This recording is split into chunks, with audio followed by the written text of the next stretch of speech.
কোনো ব্যক্তি বা দলের কোনো ধরনের কোনো এখতিয়ার নাই এই ব্যাপারে কোনো মব সৃষ্টি করার। মনে রাখবেন, দুনিয়ার মানুষ এখন অনেক সচেতন। মব করে জনমত এখন প্রভাবিত করার দিন শেষ।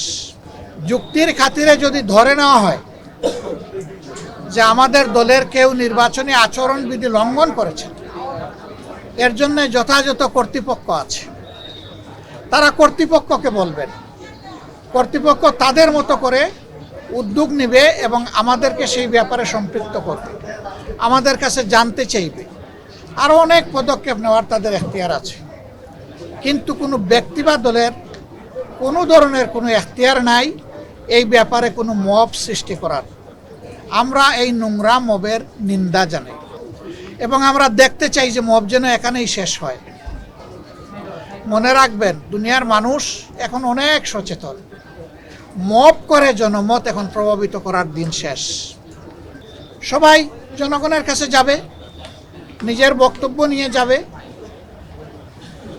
দলের অঙ্গীকার নিয়ে যাবে, নিজের চরিত্র নিয়ে যাবে, নিজের কার্যক্রম নিয়ে উপস্থিত হবে।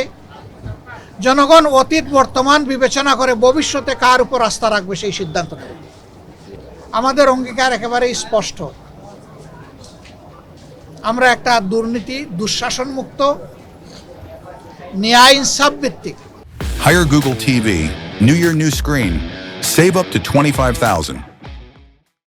আমরা একটা সমাজ গড়তে চাই, যেই সমাজে ফ্যাসিজম আর ফিরে আসবে না।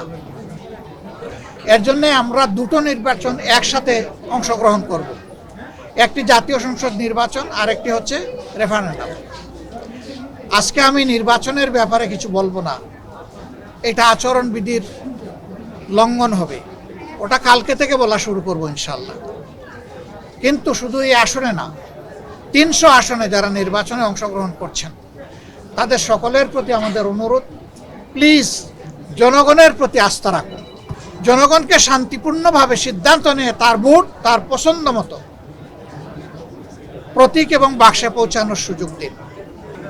এর মাধ্যমে যেই নির্বাচিত হয়ে আসবে, সকল রাজনৈতিক দলের দায়িত্ব হবে তাকে সহযোগিতা করা, তাকে অভিনন্দন জানান। কিন্তু এখনই যদি সেই 15.5 বছরের কায়দায় আবার নির্বাচনী ময়দানকে উলট পালট করে দেওয়া হয়, তাহলে জাগ্রত যুব সমাজ কাউকে ক্ষমা করবে না। তারা তো বুকের রক্ত দিয়েই পরিবর্তন এনেছে। দেশবাসী আমরা তাদের সাথে ছিলাম, নেতৃত্ব তারাই দিয়েছে।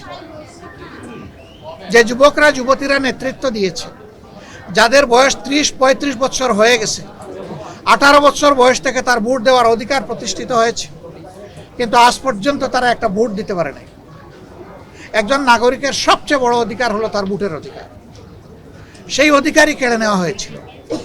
একই কায়দায় এখন যদি কেউ আবার আমার ভোট আমি দিব, তোমারটাও আমি দিব, এই স্লোগান দিয়ে যদি কেউ ভোটের ময়দানে নামেন, এই যুব সমাজ তাদেরকে ভোটের মাধ্যমে, ব্যালটের মাধ্যমে সমুচিত জবাব দেবে।